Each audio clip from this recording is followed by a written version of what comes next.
గారు ప్రముఖ రాజకీయ విశ్లేషకులు. అందరికీ నమస్తే అండి. వెల్కమ్ టు స్టూడియో అండి. ముందుగా రాజశేఖర్ గారు నమస్తే అండి. నమస్తే మేడం. నమస్తే అండి. అటు ఎండలు దంచు కొడుతున్నాయి, లీడర్లంతా కాస్త రెస్ట్ మోడ్లోకి వెళ్లాల్సిన పరిస్థితి. ఇవన్నీ ఇలా ఉంటాయి అంటే కేవలం వాతావరణంలో వేడి మాత్రమే కాదు, ఎన్నికల వేడి చూస్తున్నాం.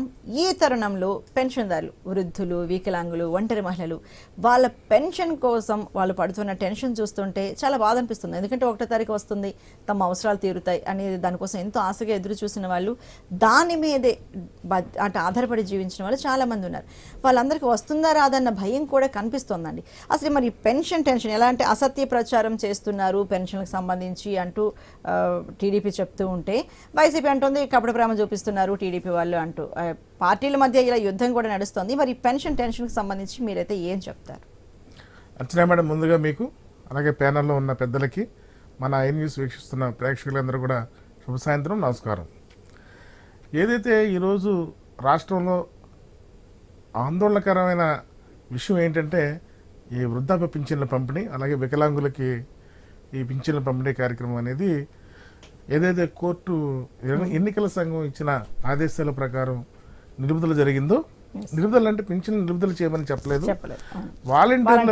వాలంటీర్ల ఈ పంపిణీ వ్యవహారంలో వాలంటీర్ల జోక్యం ఉండకుండా సచివాలయ సిబ్బంది కానీ లేకపోతే గ్రామ పంచాయతీ సిబ్బంది కానీ పంపిణీ చేయాలని ఎన్నికల సంఘం ఇచ్చిన ఆదేశాల అమలులో రాష్ట్ర ప్రభుత్వం తీసుకునే చర్యల్లో విషయంలో ప్రతిపక్షాల నుంచి విమర్శలు ఎదుర్కోవడం, అలాగే రాష్ట్ర ప్రభుత్వం కూడా ఏదైతే యాక్చువల్గా మార్చి ఎండింగ్ అనేది ఫైనాన్షియల్ ఇయర్ సంబంధించి ముగింపు అనేది ఉంటుంది మనకి.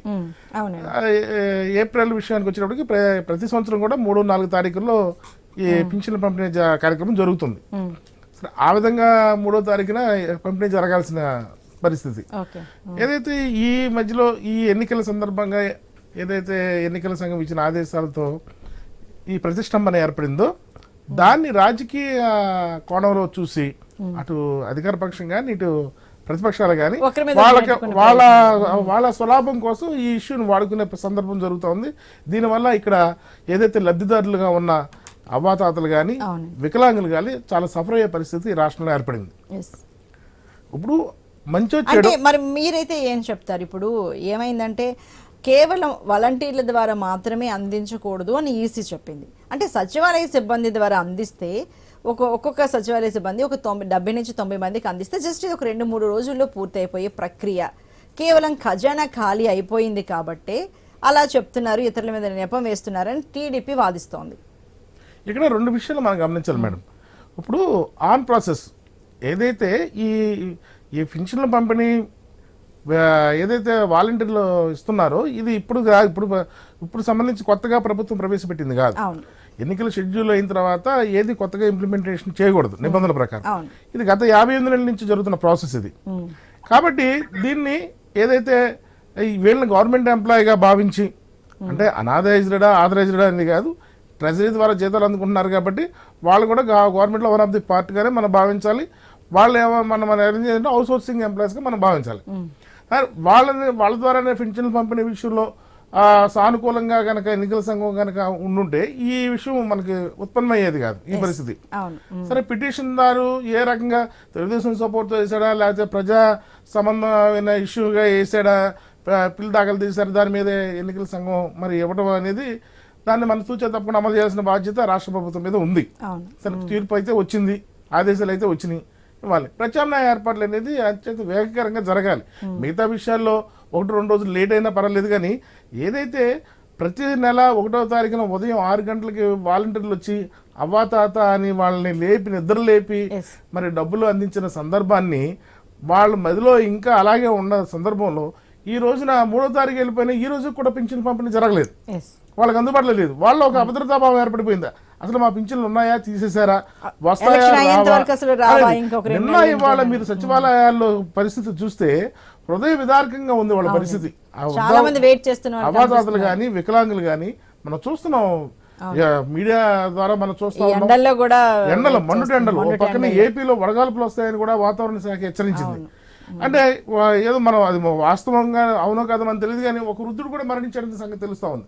అంటే ప్రభుత్వం ఏం చేయాలి, ఏదైతే ఎన్నికల సంఘం ఆదేశాలని మరి పరిగణలో పరిగణలో తీసుకుని తీసుకొని. ఇమ్మీడియట్ గా ప్రత్యామ్నాయ ఏర్పాట్లు చేయాలి. ఎస్ ఏ విధంగా చేయాలి? ఇప్పుడు చెప్తుంది ప్రభుత్వం చెప్పింది, సచివాలయ సిబ్బంది ఉంది, అలాగే పంచాయతీ సిబ్బంది ఉంది, మీరు వాళ్ళ రంగంలో దించాలి. ఏదైతే గైడ్లైన్స్ కూడా ఇచ్చింది, వెసులుబాటు ఇచ్చింది. ఏదైతే వికలాంగుల్లో వచ్చే నడవలేని పరిస్థితుల్లో ఉన్న వాళ్ళు కానీ, వృద్ధుల్లో కనుక అసలు మంచాల నుంచి దిగలేని పరిస్థితుల్లో ఉన్న వాళ్ళకి ఇంటికి తీసుకెళ్ళమని కూడా చెప్పింది. ప్రయారిటీ వైజ్గా ఎవరికైతే ఇవ్వాలనేది వాళ్ళకి ముందుగా చేసి వాళ్ళలో ఉన్న అభద్రతాభావాన్ని, ఇప్పుడు ఎందుకంటే ఆ వయసులో వాళ్ళకి మానసిక ఒత్తిడికి గురి చేయకూడదు. పెన్షన్లు అందుకోవడం అనేది వాళ్ళ సెంటిమెంట్.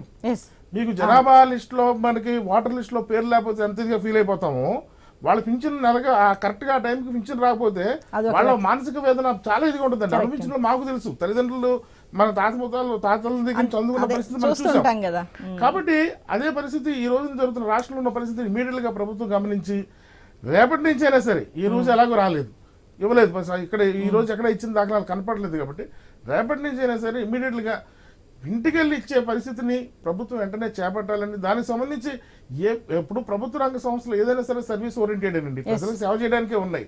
కాబట్టి అందివచ్చిన ప్రభుత్వ సంస్థలు, ప్రభుత్వ వ్యవస్థలు ఏదైతే ఉన్నాయో వాటిలన్నింటినీ ఈ పింఛన్ల పంపిణీలో ఉపయోగించుకొని వాళ్ళ ద్వారా ఇమీడియట్ గా వృద్ధులు ఏదైతే ఈ వ్యవహారం ఉందో దాన్ని సమస్యకి వేగవంతంగా పరిష్కారానికి ప్రభుత్వం కృషి చేయాలి. అట్ ది సేమ్ టైం ప్రతిపక్షం కూడా ఈ రోజున జరుగుతున్న ఏదైతే విషయం ఉందో, చిన్న ఎగ్జాంపుల్ చెప్తానండి. ఇప్పుడు మనం ఇప్పుడు ఎన్నికల సమయంలో ఎవరికి రాజకీయ వ్యూహాలు వాళ్ళకు ఉంటాయి. దాని వీళ్ళ రాజకీయ వ్యవహారం వల్ల ప్రజలు సఫర్ అవ్వకూడదు, ప్రజలు ఇబ్బంది పడకూడదు. ఇప్పుడు ఒక విషయం చెప్తాను, ఏదైతే విమర్శ చేస్తా ఉన్నారో వాలంటీర్ల వల్ల వచ్చిన సమస్య ఇది. వాలంటీర్లు లేకుండా ఉంటే, గతంలో వాలంటీర్ లేకపోతే పింఛన్లు ఇవ్వలేదా, ఇచ్చిన సందర్భం లేదా అన్నారు. గతంలో ఇచ్చిన పింఛన్లు ఎంతమంది ఇచ్చేవాళ్ళు? 20 లక్షల మందికో 15 లక్షల మందికో ఇచ్చేవాళ్ళు పింఛన్లు, లేకపోతే 30 లక్షల మందికి ఇచ్చేవాళ్ళు. కానీ ఈ రోజున 60 లక్షల పైగా మనకి ఈ రోజు పింఛన్లు. గత టీడీపీ ప్రభుత్వ హయాంలో కంటే ఇప్పుడు డబుల్ అయింది కదండి, డబుల్ అయింది. కాబట్టి ఒక అలవాటు, ఒక వ్యవస్థని దీనికోసం ప్రత్యేకంగా నియమించుకుని ఆ వ్యవస్థ ద్వారా ఒక సిస్టమ్ అలవాటు ప్రభుత్వం చేసినప్పుడు ఆ సిస్టమ్ ఇచ్చే ప్రభుత్వమైనా ఫాలో తప్పదు. ఏదో ఇప్పుడున్న వైసీపీ ప్రభుత్వం సిస్టమే కాదు అది. ఈ సిస్టమ్ ద్వారా ప్రజలకి వెసులుబాటు, ప్రజలకి చక్కగా సేవలు అందుతున్నప్పుడు దాన్ని ఏ ప్రభుత్వమైనా ఫాలో అవ్వచ్చు. రైట్ అండి. మరి ఈ దేశకు సంబంధించి మరి మనం మాట్లాడదాము. వైసీపీ పథక ప్రతినిధి